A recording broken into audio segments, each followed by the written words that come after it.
Hello, everybody. Welcome to the Clayton and James Show. Clayton is laughing, so we fucked the intro up once. What he learnt last night is he's got one hero back, but another has now fallen. How are you, Clayton?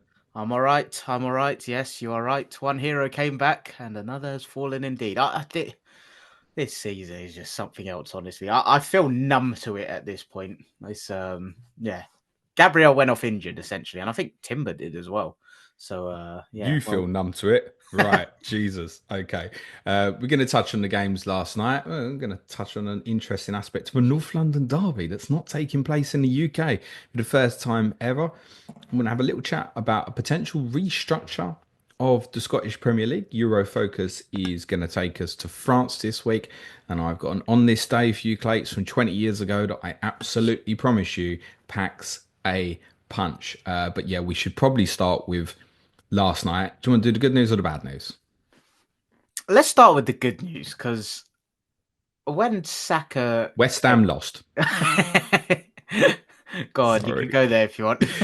Wolves beat West Ham. The Wolves are 12 points clear of relegation. We'll talk about that more on the game review pod tomorrow. Yeah, you're going to talk about Saka's return. Yeah, just like obviously he posted on Instagram last week at some point, didn't he? Which insinuated he was back. Then Arteta was quite bullish on, yeah, he's back, he's available, he's ready to start if needs be. And I thought he would.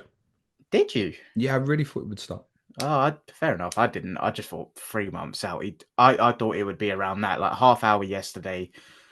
I'm not sure. I haven't made up my mind on if I think he starts versus Everton or not. But anyway, just seeing him back, it's just, I don't know, it put a smile on my face. Like, I don't think there's any need for me to kind of overanalyze my thoughts or feelings. I was just smiling like a Cheshire cat. I was smiling like a fucking psycho when he scored as well. I was just kind of sat there to myself, like, and yeah, it was just so good to see him back. We've missed him so much. Just the energy he brings to the place, the respect that he's got from the fans, the love he's got from the fans. But then, yeah, obviously, can't have nice things in life, can you? Because No. Gabriel went off injured. I will say something which is fucking. I'm sorry, I was just a bit sick in the back of my mouth. But you could see how much he's adored by his teammates Yeah, when he scored as well. I was like, oh, this is horrible. But you could, it dawned on me when they were celebrating after he scored that they felt like their best player was back available and had missed him for a few months, or let's at least best players debatable when Odegaard's at his best and stuff. But the impact at the top end is obviously something you've sorely missed. The Gabriel injury is a horrendous blow, unfortunately for you, though, mate. Can I just say this is a minor FPL whinge? It boggles my mind actually that FPL have yellow flagged him. have they? I've not seen it. I really they do this all the time with players who get injured. It was like say Aiden Heaven his injury against Leicester, and you're like, oh my god, I hope that's not like serious ligament damage. I hope he's going to play again this year. Yellow flag. Anyone, as soon as anyone gets injured, to get yellow flag. I'm very sorry to tell you, if you're a Gabriel owner, he is not going to play at Everton on Saturday. Yeah, Like, absolutely zero chance. If you've not seen the incident, it is the classic pull of the hamstring. And he probably wasn't helped, by the way, the fact that after he did it, Arsenal won the ball back and didn't kick the ball out and tried to score and nearly did create a good opportunity, actually. So then Fulham were like, well, we ain't going to kick it out, you nutters.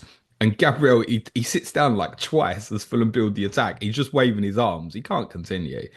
He starts getting aggy with people, but you can even see him when he sits down after the ball goes out for the corner. He gets my hamstring. yeah. Literally lip read him say it. You could see the incident happen. It's the classic one where players in kind of about to go into full 100% speed mode, and he has to stop in agony. I would suggest my prognosis, and I'm not expert. It's probably unlikely he plays again this season, mate. Yeah, I think the same. And I, I should be gutted, and I don't know why I'm not. I'm just starting to feel a bit numb to all of this stuff now because this season has been so hard to just generate any momentum with the injuries. And it's like, yeah, you get one back, and then probably the second most important player to the team is gone. And then you add that to Timber as well. And like, because Real Madrid, I'll be completely transparent.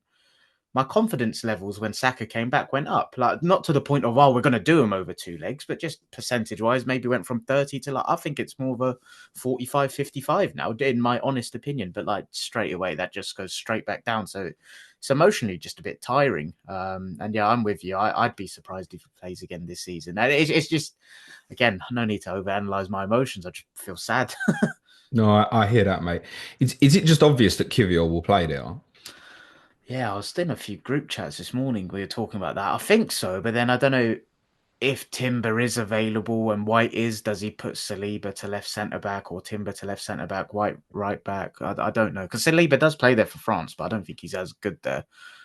I, You would also think if Calafiori had been available, he could that's have played left-sided centre back. He's out for a few weeks himself, so yeah, I don't know as it stands what he'll do, to be honest. But yeah, I think the options are between just straight there with Kiwi, or if Timber isn't that bad, maybe one of him or Saliba playing at left centre back, the other at right, with Ben White at right back. Although White wasn't in the squad last night, and I don't know if that was injury related. I haven't N- seen, I, to be honest. I think Arteta had said that he just wasn't comfortable in the build-up, so they Okay. didn't take a risk.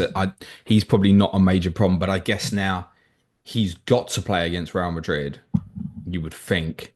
I Unless we guess. get the fantastic party right back job against Well, Vinicius yeah, Junior. it wouldn't surprise, but ain't going to help you in the midfield. Oh, not at I've all. spoken about this with you previously. You put in Declan Rice into you kind of put in the almost you like you're handcuffing Declan Rice, and then what is it then? Instead, you probably drop in Marino back into midfield. I guess probably with them what Trossard as the nine or something like that. Possibly, yeah. I mean, I hate that. I wouldn't do it, but it's an option. I wouldn't be surprised to see him do.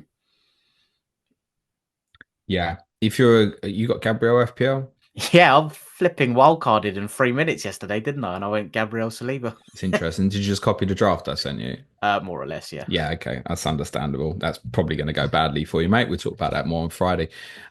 Would you consider going to Kivior? No. Well, oh, sorry for FPL. I think it's a strong no unless you've Yeah. got your wild card left. So if you're wild carding in 34, 35, you might get away with it. But I I, think it's probably just Saliba or yeah. leave it, I I, think. yeah, and also just the knock-on impact on if Kivior's in the team, I think the defense is worse. I don't look at it as like, oh, you're going to get a cheap access to an Arsenal defense because like, even the goal, I think the distance from the goal last night I'm talking about, the distance from Lewis Skelly to Kivior, it was like very reminiscent of the goal Liverpool scored against us in October. And I just think there will be goals that we concede with Kivior in the team. So I wouldn't force it in personally. Yeah, by consequence of Gabriel going to be out, Arsenal are obviously weaker defensively, it goes without saying. Um, I think people will be drawn to look at if they haven't got their complement of Palace yet. Like if you don't have Munoz, you're going to look at that like I am. But I think also the timing actually is right for Newcastle, isn't it? So Burn, I think if he escapes yellow card tonight is an option. Livramento's an option. And by virtue of Gabriel's prize, I think there'll be quite a surge for Kieran Trippier I over the think next few days. I put him on my wild card actually. Oh, wow. You won't be Yeah. doing that then. Have you got Trippier, Munoz, and Gabriel? Did you do I don't that? have Munoz, so That's Munoz probably is your probably one then, my isn't it? yeah. But yeah, I agree. I think people will be and should be looking at Newcastle. Yeah. I don't think there's anything to add on Fulham that's kind of worthwhile at this point of view. I watched Forest against Manchester United. I say I watched Forest Manchester United. I watched the first hour, and the wife said to me, I'll take Harry to bed. And I said, don't worry about it. She said, you sure? It's like, I've seen this Forest game 5, 6 times already this season. I feel absolutely certain of it. And that's not meant as a criticism. It's almost meant as a compliment that I actually think Manchester United played all right in the first half. In the second, less so. But I'm watching it. I think this is just 1-0 Forest. I've seen it so many times. Sure enough, I literally had put him to bed, come back out. It was a couple of minutes ago. Maguire has one cleared off the line and stuff. But it's like I walked back out and I'm thinking, if it's not 1-0, I'll be absolutely shocked.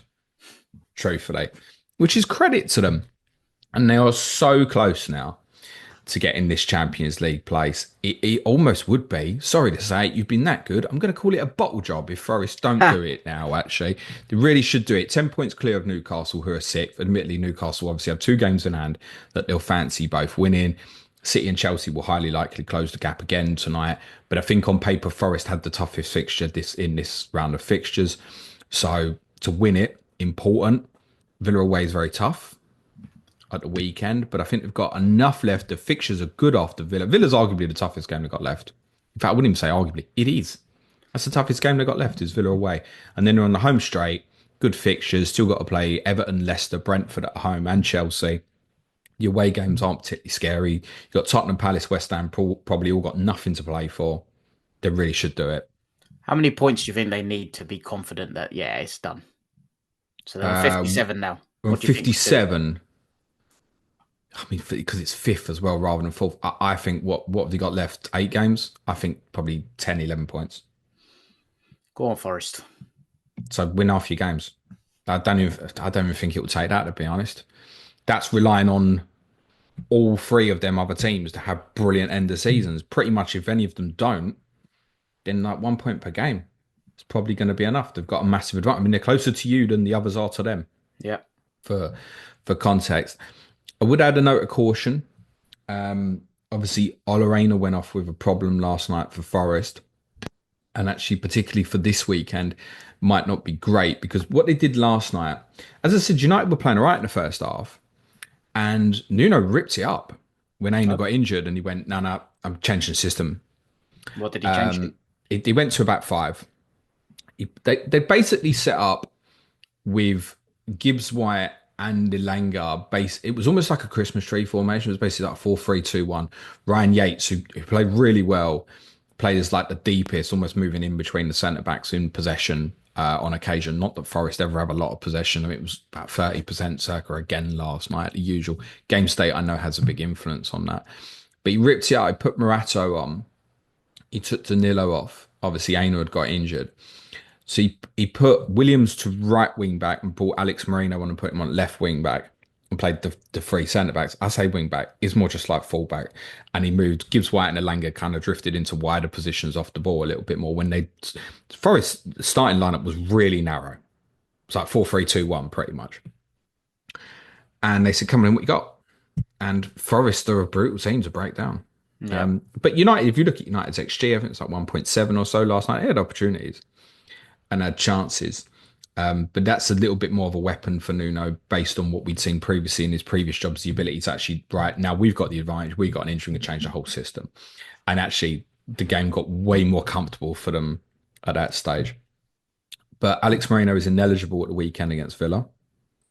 So the obvious thing would have been Williams to right back, Alex Moreno left back. So I'm going to guess Harry Toffolo probably plays left back at Villa. Okay. Barely seen him this season. Villa away is a tough enough game as it is. So I wouldn't be surprised if we got beat.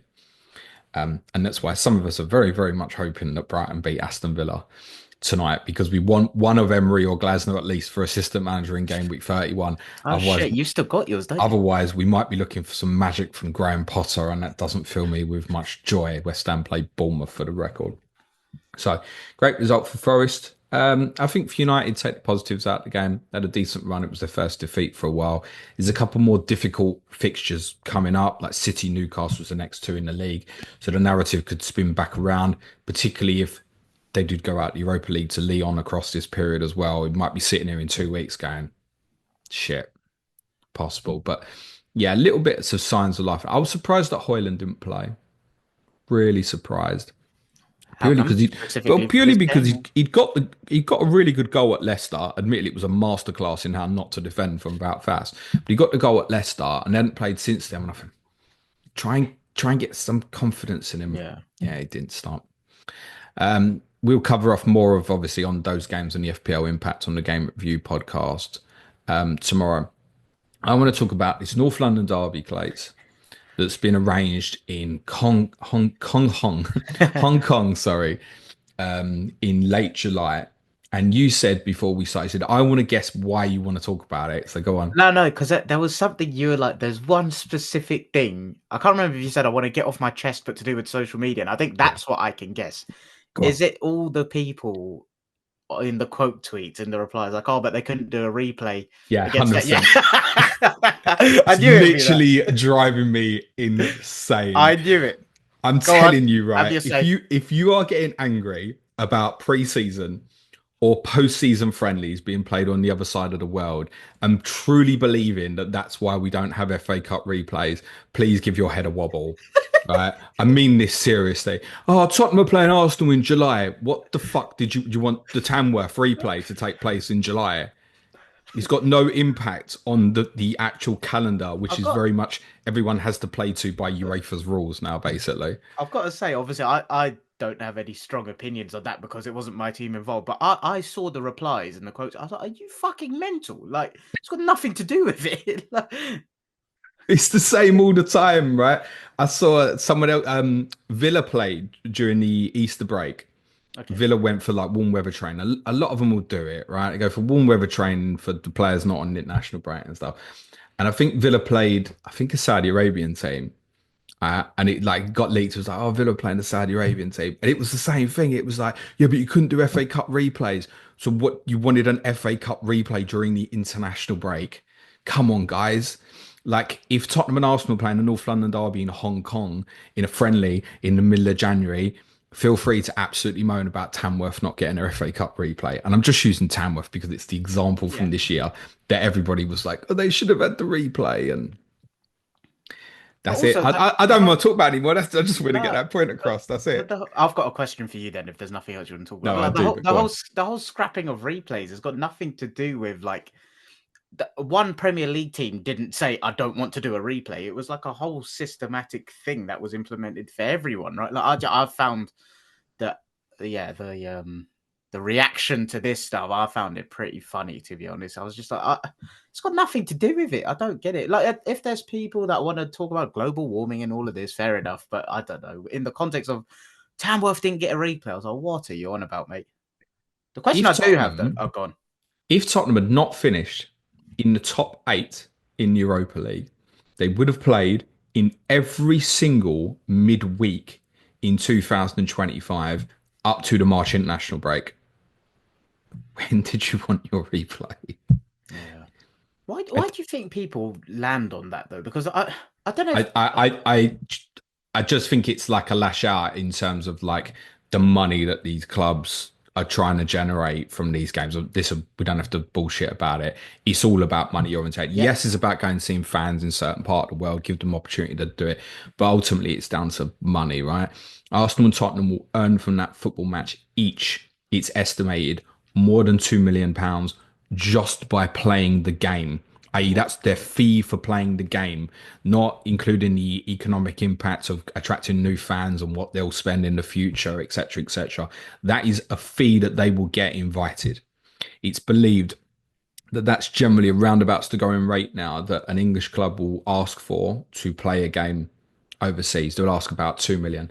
The fact that in this case as well, it's the first ever North London derby not to take place in the UK. I wouldn't be surprised if it's even moving towards 3 million.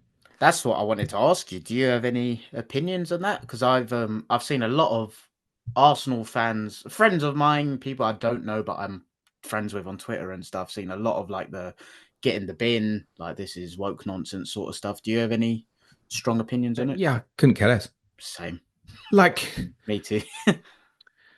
it's a friendly. If Arsenal were playing Tottenham in Hong Kong in a Premier League match, you're going to get me, the angriest I you've would ever have an seen. issue with that personally. 100%. 100%. I wouldn't mind if not that my team would ever be in it, but if you won the league and we won the FA Cup and the Community Shield was Arsenal Tottenham and that was played overseas, I wouldn't care. Oh, I'd care slightly about that, but less than a Premier League game. It's only Mourinho that thinks it's a trophy. Don't set me up. Oh, You did that accidentally. and Mikel Yeah. Arteta. So no, would I rather the game was here and I could go? Yeah, sure. Am I going to go to Hong Kong? No, not for I wish I a could. I'd friendly. love to No, go to Hong Kong, but I'm sure it would be amazing. I'm probably not going to do that. I've got this thing called Correspondent Week that will probably be on my mind around about then. Am I going to take the afternoon off work to watch the game? Yeah, absolutely. Will I care if we lose? It's never nice to lose to you specifically, but it will literally be on my mind for about 2 minutes and then it's move on to. yeah, me You'd be too. more worried about players picking up injuries. Is the pitch okay? Than what the result is of the game. Yeah, I think that's more my thing is like because I think we've had a few. I think this is becoming the norm actually in the Premier League. Like you play other Premier League sides in Yeah, pre-season now. Like I think we've played in the last 2 years Man United, I want to say Liverpool, you maybe have. Yeah. Chelsea.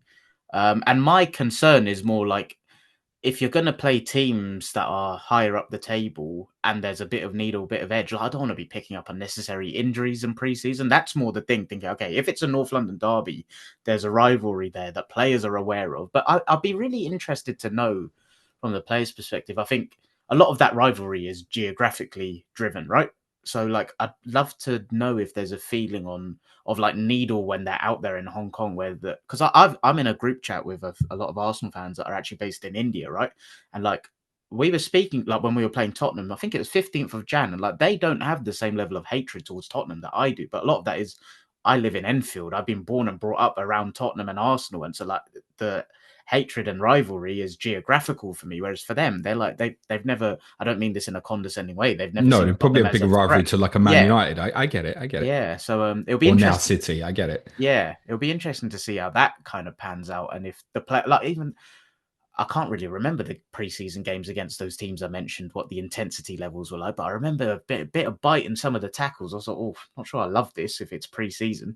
Yeah, but you can get that sometimes. I've seen Tottenham have the odd pre-season game. You're playing someone, you think the opposition's a bit too up for this. Calm down. The thing is, in terms of the English clubs playing each other, the size of these clubs now, unless it's going to be another massive, one of the Italian giants or Barca Madrid or PSG or Bayern Munich, it's the other English clubs that are going to generate the most value if you're trying to sell a football match to promote to, whether it's in Asia or America or, Tottenham and Newcastle played a post-season friendly in Yep. Australia, got loads from it last year. And for context on that, by the way, my concern is on pitches. But if Tottenham were going to earn 3 million from the game of football, there's an argument to say play on concrete. Because do you know what you earn from winning the FA Cup as a I Premier don't League club? actually know. I'm gonna guess less than a mil. I looked into it. No, no, you get 1 million if you win the final. Okay. But your total, if you won, and this is combined, third, fourth, fifth, All right. sixth, semi, and final combined together, you're looking at about 4 million. Wow, and you can just get that in a one-off friendly abroad. Bloody hell. Unfortunately, guys, don't hate the game. I mean, Hate you can hate the game to be fair, where it's heading, but it's the world we're living in, it's not unfortunately. going to change, is it? No. These other countries who don't have Premier League clubs are desperate to have the clubs and prepared to play for it. You cannot blame the clubs that are going to go and do it. If you support like I don't know a average championship club at the moment, you're like, we'll never do that. Like, don't think that you won't end up being that club, right? The Bournemouths and Fulhams and stuff like that never thought they'd be playing like getting major money for playing these games on tour in America and stuff like that, and they're doing it now. All right, so yeah, ultimately you'll hit the top. You're going to earn this money, aren't you? You're I've got like £2.5 million just for playing friendly. They're going to do it, aren't they? yeah, No and I've matter got to where it is. yeah, and I've got to say, while I'm while I use the example of that group chat I'm in, that's obviously fans from India. So like there'll be fans from and that's not to say that every fan feels the same as the fans I just described, right? Like there will be some that have that rivalry and hatred towards Tottenham and vice versa. So like for the fans that are in Hong Kong of Tottenham, of Arsenal, I don't know if we've ever gone out there before or not, to be honest. But like it's a You chance to haven't played. You have all right. not since about 2012. I don't think Tottenham are in Asia pretty much nearly every year because of. I mean, Heung-min Son is a huge impact on that. Yeah, but like it's a chance for those international fans to see their club where like you can't just jump on a plane to London every weekend, can you? So I know we historically go to like America and stuff, and it's always quite nice to see the connection to the international fans elsewhere. So yeah, I mean the North London bit, me personally, I didn't really care to be honest. Like you said, if it was a league game being done elsewhere, I'd be quite pissed off. Preseason, couldn't give a shit. Yeah, not important. I'm afraid, guys, honestly, can we bin this narrative of friendlies having an impact on FA Cup replays when these friendlies are played in the summer? It makes no logical sense. Unfortunately, we all wish we could still have FA Cup replays. The calendar is not allowing it. Your best chance of getting FA Cup replays back is either scrapping the League Cup or reducing the Premier League to 18 teams. Talking of which, did you like that segue? I I felt like I did, did. I I felt I did. did that quite well. Oh, very smooth. Scottish Premier League are currently deliberating, and this is probably going to go to a vote, changing the structure of the Scottish Premier League. The Scottish Premier League currently is 12 teams and it acts on a split where each team plays another three times. And when they get to the 33rd game of the season, the league splits in half and the top six will play each other once more and the bottom six will play each other once more, equaling 38 games. It's been that way now for coming up towards 25 years. We are probably biased on the outsiders, but other than Celtic Rangers, it feels to me that two other clubs in that league playing each other four times is probably a bit boring. Yeah, I would agree with that. I'd love to hear from the Scottish people what But they it's think. it's also what they're used to because before that as well, it was a 10-team league and they just all played each other four times, and then it was 36 games in the season. So it's not for Scottish football fans. This is normal to play another team three or four times in a league season. Obviously, you can have cup games and replays. I think Celtic and Rangers have played each other like seven times before in a That's season insane. in this century. I'm pretty sure that's happened. Which the more it happens, the more it devalues the. I've spoken to you about this before. The old firm match in the 90s was unmissable. It was the biggest game in Britain. I think it really Yep. was. Now, to the people up there, it still is, and I get that huge rivalry. What I mean is, in terms of the quality as well, was great. Now, unfortunately, the Scottish division is obviously struggling a little bit more. Outsiders like us will go, it's a two-team league. And it's very difficult not to say that when does anybody know the last time Celtic or Rangers weren't one of the top two, excluding for the leagues where Rangers got thrown out of the league I couldn't and then tell you. came back up. But it's been a very, very long time. So the problem you've got is it might go back to 10 teams, which is just the old structure. And I think the status quo who are normally in that league along with Celtic and Rangers would quite like that because it guarantees them four games against Celtic Rangers. These are the money spinners to continue Hmm. the conversation. But there's obviously others who want piece of the pie. And I think the football fans up there that I see generally would like an expansion, not a reduction. So to go up to 14 or 16 teams. 14 teams would still require some form of split across the season and probably quite earlier in the season. And a 16 team league doesn't feel quite enough because it's only 30 league games. One of the reasons discussion is coming up about restructuring is concern again about the expansion of UEFA tournaments and the limited space in the calendar. And obviously, Scotland suffers severe weather problems worse than we do and therefore has more games postponed because of where it is geographically. So you need to keep more kind of dates free as almost like an insurance policy. So it sounds like the most likely scenario here is that it goes back to a 10-team league. Now that all that does is just reduce two league games. That's it. What what impact would that then have on like revenue and financials and all of that? Well, a lot of what this is going to come down to essentially is revenue because one of the problems here is if you go to a 16-team league, and it becomes just 30 games, which actually to me feels like the more logical thing to do. And then maybe step that up to 18 teams. Think about the expansion we spoke about at Women's Super League a few weeks ago as well. That feels like the most logical thing to do to me. But I think there's probably a little bit of a fear of, well, I'm only getting two games against the old firm now. Mm. I'm only getting to play Rangers and Celtic at home like once, and obviously once away for the two as well. Those games generate so much more revenue outside probably the Edinburgh clubs, the Dundee clubs, and probably Aberdeen. Sometimes you see Celtic or Rangers play at grounds like St Johnstone, and they've got like three sides of the ground. Wow. Yeah, I don't watch too much of the SPL. So the revenue they get in terms of the income, these games are massive. They're obviously more likely to be shown on the TV. Yeah, I guess if you're a St Johnstone, you play Rangers four times. There's every chance that at least the two home games might be on the telly, for example. Yeah, the Every Livingston chance. manager was quite outspoken about it, weren't he? He What's was that? Sorry. the Livingston manager. He Oh, what did he say? well, in the article that you sent me on BBC Sport, he was basically saying that he's in support of changing it to support the smaller clubs.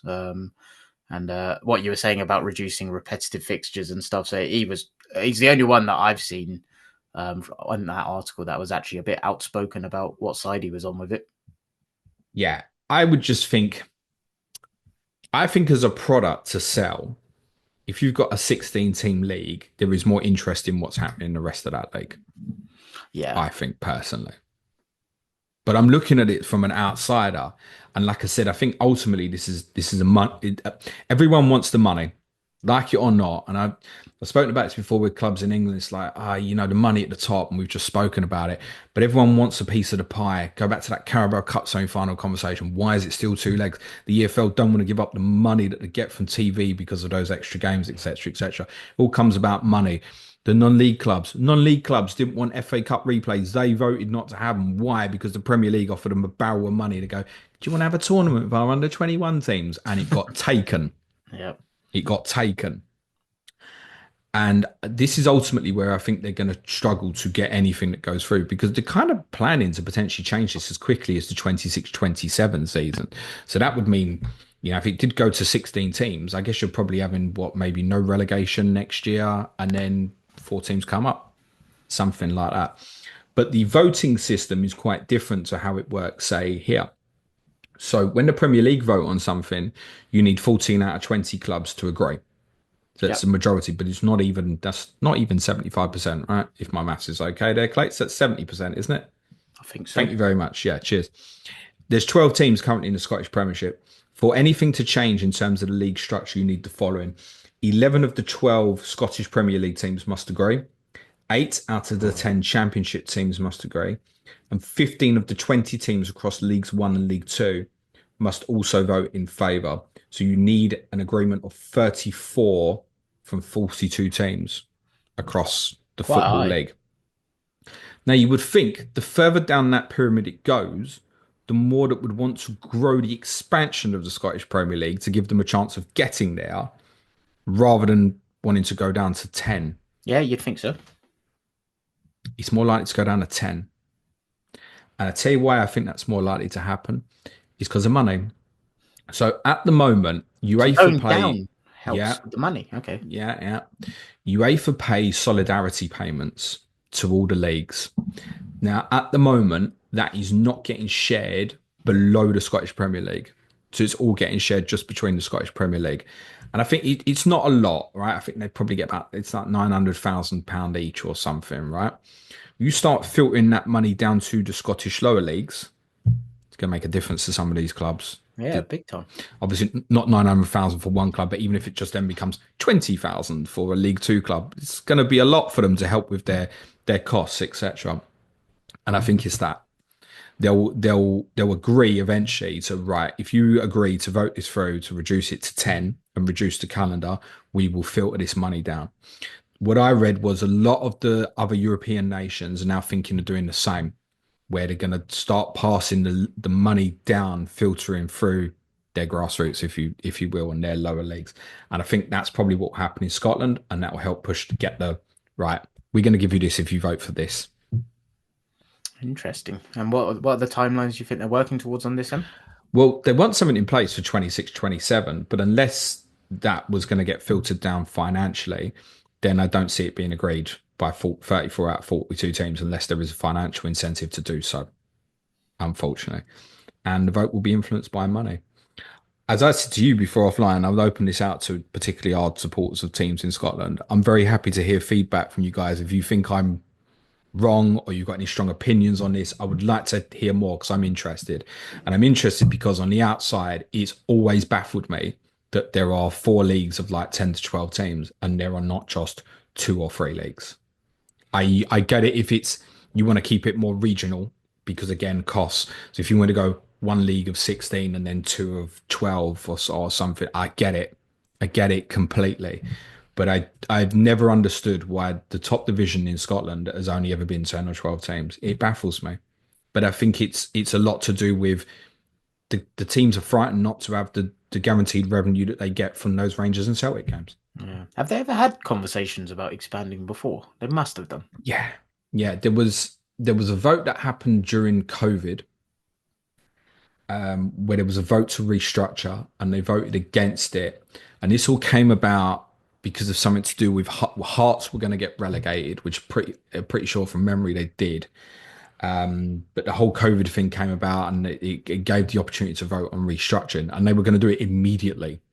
if it went through, which obviously would have enabled like one of the bigger clubs in Scotland in Hearts to obviously stay in the league, but it didn't get voted through. And unsurprisingly, let's have a vote on changing our structure for next season now. I get COVID was weird times. So, I mean, I as an outsider would like to see the Scottish Premier League grow to 16 and then in a few more years go to 18. But even if they staggered it when it's going to go 14, then it's going to go 16, it's going to go 18. Something like we spoke about Women's Super League. Yeah, Yeah. do it. Yeah. Women's Super League is what, 12? Yep. And they're looking to push it up to 16 and 18. Yeah, I'd love to hear from the people in Scotland, to be honest, because I think I don't watch anything of Scottish football. I watch the odd Old Firm derby here and there, so I'm not engaged enough to know. So I'd love to hear from the people that follow the teams in Scotland on what they think on this, to be honest. Yeah, I would particularly be keen to hear from, I don't know, we've got a number of patrons that support other clubs. I'd be particularly keen to hear from non-Celtic and Rangers fans. But I guess also from Celtic and Rangers fans, would you be upset at losing the extra Old Firm games and only playing each other twice rather than four? I guess if it's something you're so used to, it's Yeah, common.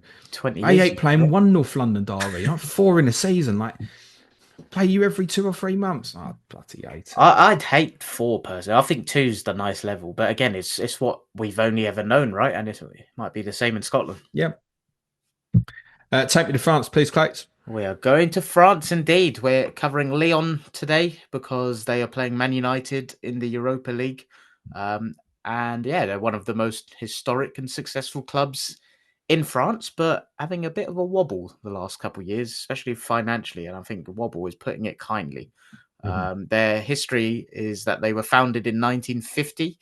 Some of their roots go back to 1899. They're the classic thing, as a lot of these Euro-focused clubs, where they were formed within like a multi-sport wider club, but officially, according to their history, they were founded in the year 1950. They actually earned promotion to Ligue 1 in literally their second season, so they were pretty successful from the off. They had their first wave of success in the 60s to the 70s, especially in the Cup, the Coupe de France, which they won 3 times, 1964, 67, and 73. And the point where they became a bit of a powerhouse was when businessman Michel Aulas bought the club in June of 1987, and his vision, as is quoted word for word, was to bring Lyon to the top of French football and establish it as a European force within 4 years. The plan was actually dubbed OL-Europe. And he came in, he was, like I said, he was a businessman, right? He cleared the club's debts, he modernized some of their structures, he treated it literally like a business venture, but with actual sporting ambition. And then they had a pretty much, I mean, it's been described as a dynasty and a bit of a golden era from the year 2000 to 2008. And do you know how many times they've won Liga? You probably have, to be fair. Yeah, it's It's remarkable. I've won it 7 times. but So you, I think you know what I'm going to say next, yeah. right? So you think like, they're one of the most successful teams in French history. Well, yeah, they are. But those 7 titles were done in a row. Yeah, like we think we've had it weird with Man City, 7 consecutive Liga And that's it. titles. They've never won the league other than that period. Correct, that was it, and that's why I think that was described as the golden era. And well, a dynasty is correct, right? And it was, they obviously had strong scouting, strong youth development. They built a reputation in that period where it's funny. We talk about Barclaysman, don't we? I don't know what that would be described as as on the continent, but like some of the players Leon had and developed in that period, Janino, Essien, Benzema, Sidney Govou, Malouda. There'll be others that have escaped Hugo my mind. Lloris. Yeah, to Sorry. be fair, no, when you got him, he was, I think, probably one of the most well-respected keepers in Europe at the time. And wasn't it like a 10, 12 million bargain you got him for? Because I remember Arsenal were linked to it as well. But like that, That is one of the best pound for pound signings Tottenham ever made, actually. yeah, agree. But yeah, just unbelievable talent, production there, and helped them perform well in Europe in that period as well. They actually reached the semi-finals of the Champions League in the 2009-10 season. And then again later, and I forgot what year that was, but that was more During recent. COVID, Was it during COVID? yeah, Right. they beat Man City in the quarterfinal and bonkers. I can't remember that. It was bonkers because of Guardiola's setup. He changed to back three, didn't they? Oh, was this his Yeah. overthinking stage? Oh my god, they beat Real Madrid in the last 16 beforehand, and then obviously it was all the rest of the tournament was finished in Portugal. rocks up against Leon, who played a back three, and they were that same season. So Leon got to the semi. I think I'm right in saying that was the first time Leon hadn't qualified for a European campaign, i.e., for the next season, since they'd won that first title, and obviously before, so about 30 years. First time they didn't qualify for Europe was ironically the year they got to the Champions League semi-finals. So it wasn't like they were the all conquering, dominating team in France. They'd obviously had a good run to get to the quarterfinals. And Guardiola played the back three. It was, and they got well beat. It's surprising. Raheem Sterling with a classic miss should have equalised. To be fair, on the night. But yeah, I think what's interesting about them is like that you go from that period where they're so successful. And I know I've jumped there from like, okay, they won 7 titles, I think 2002 to 2008. They reached the semi final, excuse me, of the Champions League to 2009-10. And then we're saying that's COVID. But like in that period, especially when they were winning the league every year, according to Forbes, they were the 13th most valuable football team in 2008 in the world. So they were a bloody powerhouse at one stage. They became financially France's richest club by the mid 2000s at one point. And we're talking about them now being threatened by relegation and financial difficulties and having to strip their assets and sell players. And like, I mean, some other interesting bits before we get onto that is they obviously modernized part of their brand image with their stadium move. They left their historic stadium, the Stade de Galland, I think it's pronounced, for the new one that they're in now, which is more of like we spoke about arenas. I can't remember if it was like last week or 2 weeks ago with Man United and stuff, but this is more of a kind of state of the art venue that they're in now. It's got commercial spaces, it's got the hotels, it's got your leisure facilities, and this was all part of Olas's long-term vision to make Lyon more self-sustainable. Is the buzzword we hear about modern clubs, right? I remember hearing about Arsenal with the move to Highbury, but I can't quite figure out like what has actually happened to lead to their decline because they haven't won the league. Paris Saint-Germain's a good answer, mate. Well, that is definitely one. Yeah, I think it coincides where their last league title was in 2008, which kind of coincides with Paris Saint-Germain coming into their money. They failed to consistently qualify for the Champions League, so there's the loss of that kind of revenue stream. They spent big on some transfers, but didn't have the same success with selling in other areas or performance. The pandemic was obviously a factor, but in 2022, this is when Olas actually sold majority control to John Textor's Eagle Football Group, right? Who he obviously owns stakes in other clubs like Palace and there's another club, Botafogo. Botafogo, that's the one. And then Olas actually stepped down in 2023. And I think he still holds a stake in the club, to be fair. But in 2024, their debts rose by 50 million. And this is where we're seeing things of like threat of relegation, a potential transfer ban, unless things are all repaid. And I know you and Suj have actually covered it in Money and Football Yep. on Patreon, right? So on the I've not listened to those, to be fair. On the financial side, you'll be a lot more clued up than me. But in the history, I'm like, what I wanted to bring was at one point, these were known as the team in France. And I don't think I was aware of that, to be honest. I've always known Lyon's, Marseille's, PSG's more recently. We covered Lille before. I can't remember if we did Lens or not. But I didn't realize the size and scale of their power. And to me, it was like, wow, when I was researching that, combining it with everything I know in terms of the lens they're under now, I can't quite wrap my head around the mismatch.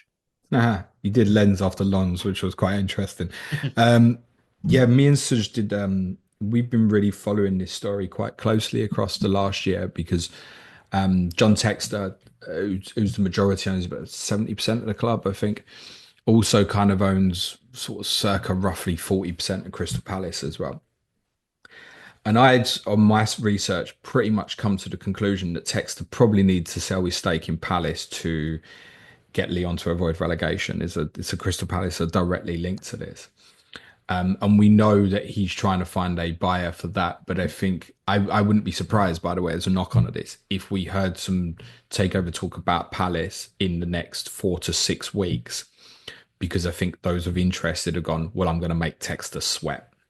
Yeah. We spoke about it. So, if Texter was looking to sell his stake in Palace and someone was going to come and buy it, why would you rush to give him the best price in January and February when the Ligue 1 had said, cut a long story short, is basically like you find 200 million or we're going to demote you to Ligue 2. It also doesn't help Lyon when you look at their placing in Ligue 1 at the moment and see they're a seventh. Yep.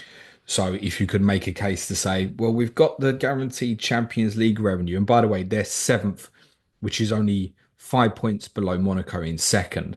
So it's redeemable. It's quite close between Monaco, Marseille, Nice, Lille, Strasbourg, owned by Chelsea, and Lyon for the place in top three is guaranteed, and I think fourth goes in a Correct. Yep. playoff. I think that's right. Although is France not guaranteed just four places now? Well, on FOTMob, it's got the top three as green and four as amber, so I assume the same. That'll be it then. Okay, that'll be it. They've got a really big game coming up this weekend. They play Lille. So Lille obviously been in the Champions League this year. Lille are fifth. If they beat Lille to go above them. Yeah. Lille are fifth. They lose to Lille. They're 5 points adrift with it is an 18 team league, isn't it? So it's only 34 games. So you're 5 points adrift of Lille with them, what, six to go. And suddenly when it's points and games are close, it's a big way to make that up. So that's a huge game for them this weekend before they play Manchester United in Europa League. Yeah, they're going to be a really big story potentially. And part of their big story could even be that they end up winning Europa League. Well, Qualify for the Champions League that way, of course, might also help. Or they lose the final, and as a consequence, it's like, well, you can't guarantee a certain amount of money. That's it. You're in League Two. yeah, I mean, it is doable. That could still happen, by the way, even if they got in the Champions League. I guess in Yeah, theory. yeah, definitely one to keep an eye on. But in terms of their Europa League campaign, I can't remember where they finished in the group when I was looking, but it was below you. It was below Man United.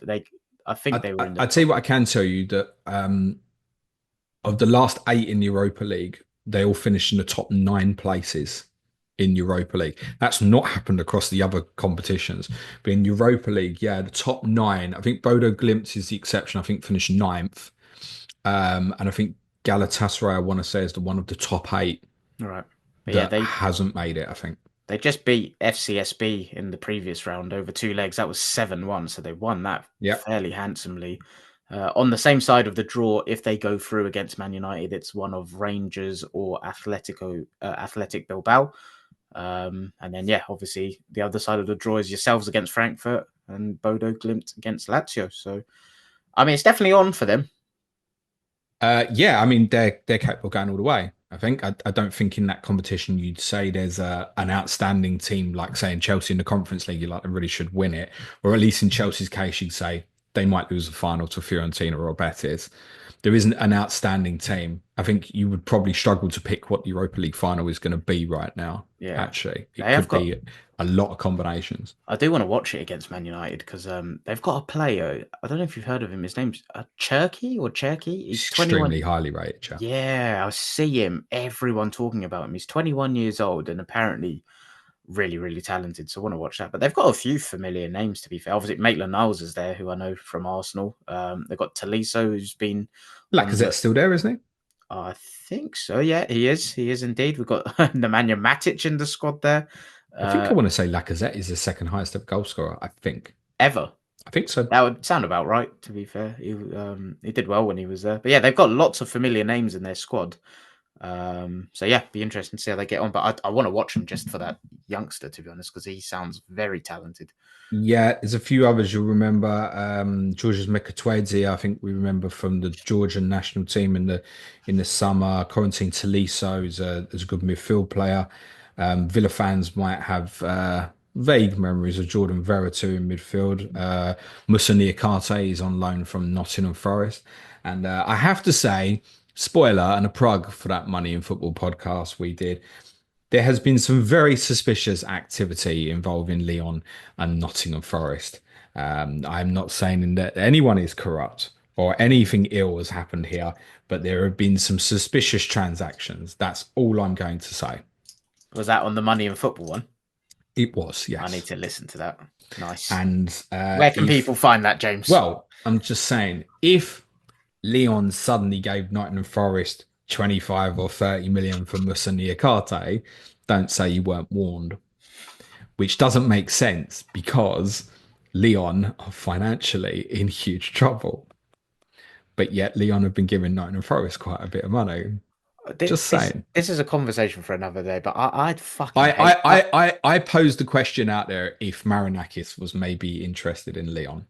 I have Okay. nothing to back that up, by the way. I just, yeah, it's definitely a conversation for another day. I just don't like where football is heading. If I'm being honest, like some of these stories that you're having to read between the lines, I'm like, I just want to be the innocent kid that went to Highbury once, liked the smell of onions, and liked watching a football being kicked around. Like I don't like modern football. Right, then don't listen to our Money in Football podcast on Patreon, mate. No, I That's the will. best I need to advice I can educate give you. myself. Go on.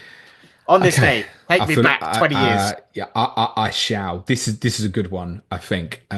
We are going to take you back to a game between Newcastle and Aston Villa on this day, exactly 20 years ago, on April the 2nd, 2005. Shouldn't be anything particular in this game from memory. It wasn't even a televised game, Clay, and it was 3 o'clock on a Saturday. I think the two teams were 10th and 11th Okay. going into the game. So in my head, I'm like, why has he picked this one? Go on. Well, big story before the game, right?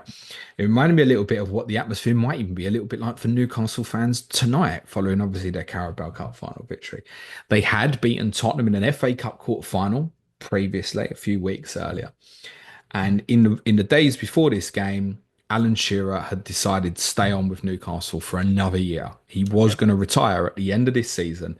Graham Souness had convinced him to sign on for another year. That's what I at least believe to be the truth because I've heard it over Shearer's own mouth saying, yes, Souness convinced me to stay on for another year.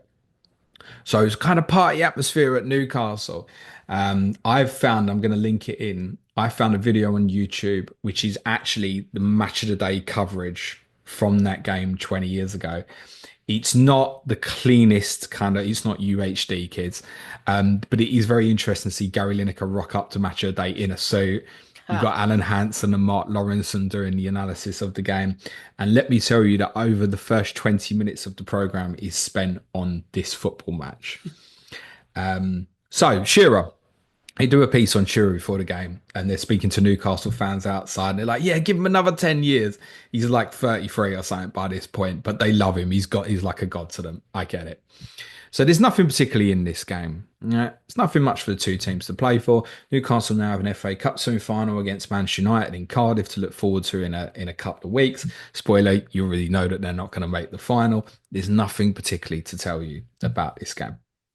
Let me read you the lineups, Clates, just to give you a little trip down memory lane for this one.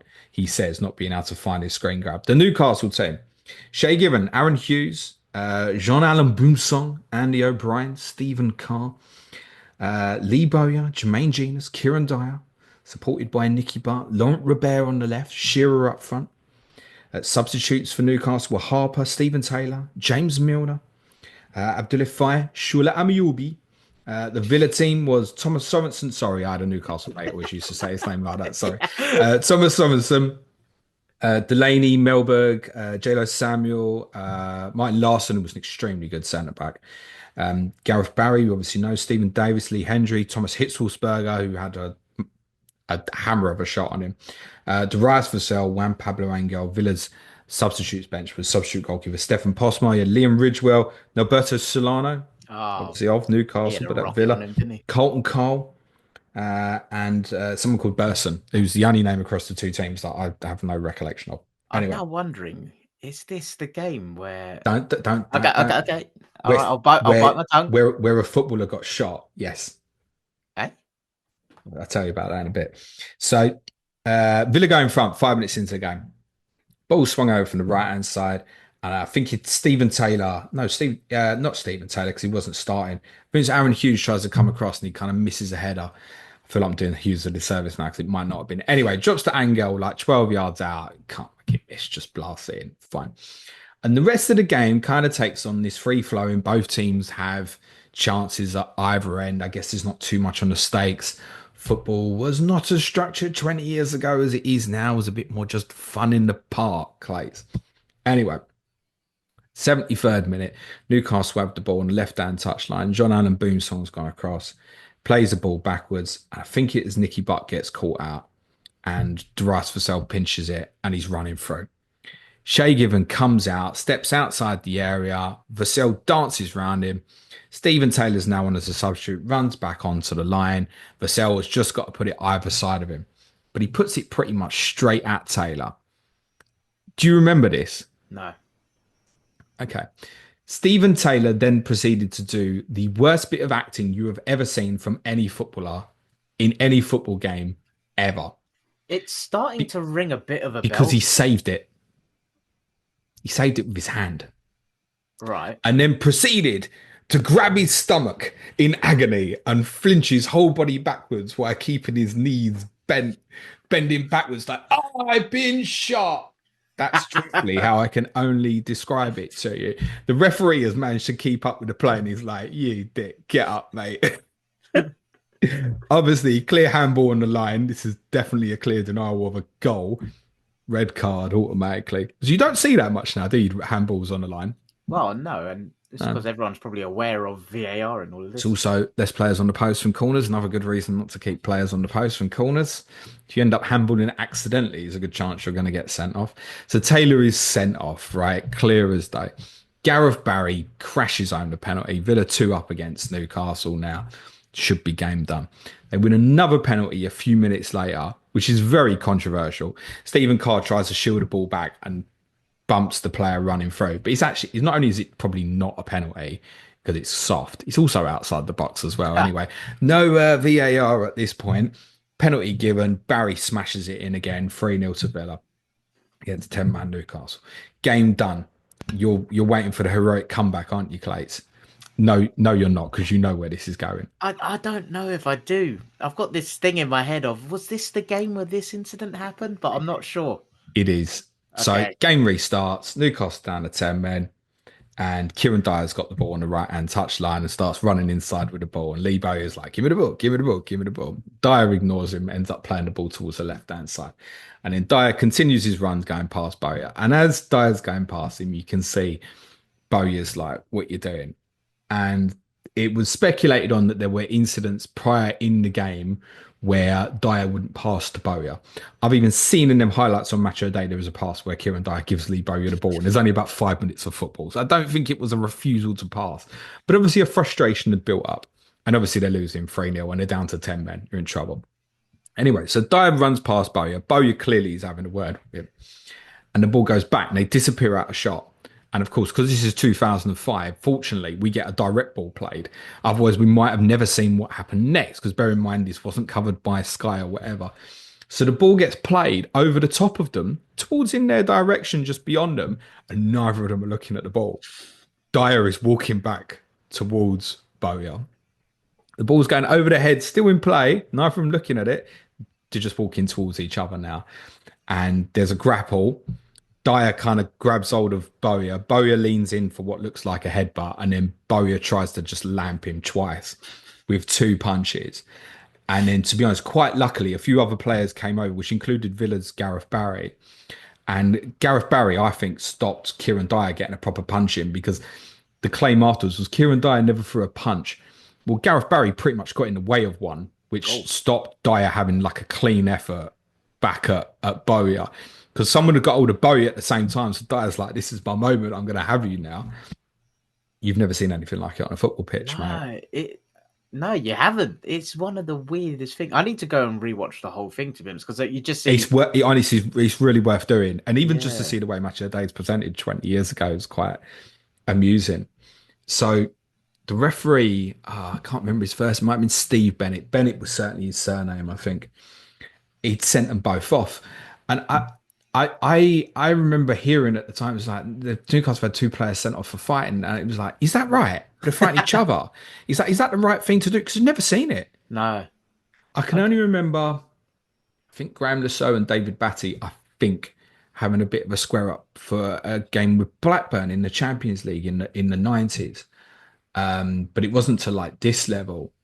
And it was like, well, punching a teammate, I don't know, should you get sent off for that? It's I, like, well, yeah, of course you can, because no one had never seen it before. There yeah. was a It's like, bit what of do a, you do? is that right?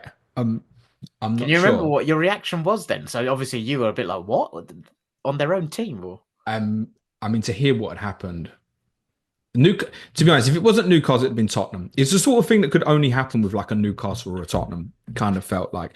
And he's like, Newcastle come into the game all happy. Shearer's signing this extension. All the focus is on him. You get twatted 3-0 at home to Villa, and 2 of your players have a fight with each other. Plus, one of your other players has committed the worst bit of, I don't know, what would you call it now when you cheat? simulation, I guess Yeah, simulation. simulation. Stephen Taylor never did get that call up from Hollywood, by the way. Yeah. Two players having a fight with each other. Bowyer's shirt is proper torn. Bowyer's shirt ends up looking like, when people were abroad on holiday and they're like, "Oh, I'm just gonna do like three buttons undone, like that little bit too much." That's what Bowyer's football shirt ends up looking like because Dyer's obviously grabbed him so hard. So anyway, they both fought down the tunnel. They're both sent off. Soonest is obviously seething. Can't imagine and I don't think there's any footage of the rest of the game of what happened when the 11 and the 8. It stayed 3-0. It finished that way. So Bowie and Dyer go down the tunnel. Apparently they keep fighting. And there's like the masseuse sort of physio breaks them up or something. Anyway, game finishes. Soonest goes back in the dressing room. They're obviously still like being kept apart. And Soonest is like, if you two really want to fight, I'll fucking fight you both now, right? Oh, yeah, they love them both. And Graham Souness, for those who remember the 80s and stuff, was probably the hard man of football at that time. And probably, yeah, you'd have fancied Souness, even though he'd have been older by this point against the two of them. So it stops, right? Then there's this hastily arranged press conference for straight after the game, not like on the Monday, because this is covered on the Match of the Day coverage, by the way. So it's definitely that day, straight after the game. They got them both in their suits. Hopefully they'd had a shower.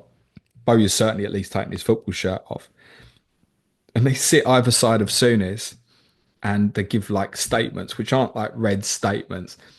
And they both say the same thing. So it's like Bowyer goes first and then Dyer goes first. So I want to apologise to the fans, teammates, the club. They don't apologise to each other. Neither of them do. They both give these really awkward statements because it's hastily done. So Bowyer does his bit and then Dyer's like, well, I was going to say exactly that. So he just ends up saying like exactly the same thing. They both go. Then Souness is like, we're going to put all the blame on Bowyer. We don't think Kieran Dyer's thrown a punch. Is that And what he it's like, says? yeah, this is true. Wow. They put it all on Bowyer. And I think, look, ultimately, they squared up and they had hold of each other. Bowyer leans in for a headbutt and swings in two punches first before Dyer tries to throw anything. But clearly, at the end, Kieran Dyer is throwing at him as well. But they went down that route because they had this cup semi-final coming up with Manchester United. By consequence, they're both suspended. Oh So shit! they Yeah, went down the route of trying to put the blame on Bowyer to try and get Dyer's just get one of them. suspension overturned. Yeah, you weren't going to get both of them off. Nah. So Okay. they Fair tried enough. to get Dyer's suspension overturned. Was Did it it work? successful? No. For the record, Newcastle lost 4-1 to Manchester United, by the way. But Bowyer ended up paying across fines. So he ended up being fined by Newcastle 6 weeks' wages. Totaled on top, he was pressed with charges by the police. I think the police themselves just charged him. And he ended up paying costs, including fines of like 280 grand, which I know footballers earn really well. But it was probably a couple of months of his life, I should Yeah, it'd imagine, be in terms interesting to of see with salary. inflation what that would be now. Uh, could be a meal. I I don't think know. so. Actually, it'd Yeah. be one for Suj to answer. I'm sure someone can put it in a comment somewhere. So yeah, 280 grand it cost him. He ended up getting a 6 game ban. Dyer's suspension stood, but I don't think it was suspended. And ironically, Newcastle then proceeded to pretty much sell their whole midfield the following summer, bar those two players. And the two players, ironically, would end up playing together for quiz England? question. Oh, No, not England. Leeds? No. They No. both ended up together at West Ham. Oh shit. Yeah. And both players, I think Bowyer works at Birmingham, I think maybe. Kieran Dyer, I think he's working at Ipswich now. And I saw a Bowyer interview on Talksport where he said that, they are in contact, they still speak to each other, they're not like best mates, but it's fine, it's very amicable. They take the piss out of each other when they speak. So, do you remember? I'm su- Orcs. I'm surprised we haven't seen something like that again. Just like football is such a high adrenaline sport, and you've got so many different personalities and egos and stuff, and there must be teammates that people absolutely I, despise I, I think it probably does happen, on but the I training think, ground. yeah, I think either, well, the safest place is the dressing room, Yeah. most commonly, because probably no cameras anywhere, right? I wouldn't be surprised if, yeah, there are a few. tear up still. Not like it used to be back in the day. If you listen to people like Roy Keane and Peter Schmeichel, but you would think they were fighting each other in the dressing room like literally every week at Manchester United. I don't think it's like that now. But I wouldn't be surprised if there are still a few scraps. But I mean, to do it in the public eye now, I mean, Yes. the players now will have so much in terms of media training and all that kind of stuff as well. Just it's unacceptable. It's really interesting to watch the analysis on Match of the Day. You, Gary Lineker looks so weird in this suit that looks a bit too big for him. He's definitely a more polished presenter now. He's obviously leaving Match of the Day this summer. And it must have been towards the end of Hanson's period. They even joke on there at the start. Lineker jokes. He says, "Unfortunately, Shearer signed a new year contract and another year contract, so he's not joining us on Match of the Day." So Oh, I no. think he'd already started doing obviously bits with them. And then it made me think that when Lineker obviously steps down, on final day of the season, we're going to get like a 5 minute montage of Lineker on Match of the Day, aren't we? Yeah. Bring it on and show him in his overfloating suit. That is on this day from 2005 when Lee Bowyer and Kieran Dyer tried to smash the shit out of each other. One of the famous on this day clips you probably see resurface every year. So yeah, nicely covered. Cheers, Clates. Still got Tottenham to come on Patreon today. We're talking a bit about West Ham's performance at Wolves last night. I'll be talking about the speculated on three-man Tottenham shortlist to replace Ange Postecoglou. Tomorrow, Suj will be joining me for the game review publicly as well. And Clates, I believe you were going to join me for the game at 31 wildcard chat on Friday. Correct. Probably would have done you some favors to join me for the week where you actually wildcarded, but no problem, mate. Look forward to having you back on the show on Friday.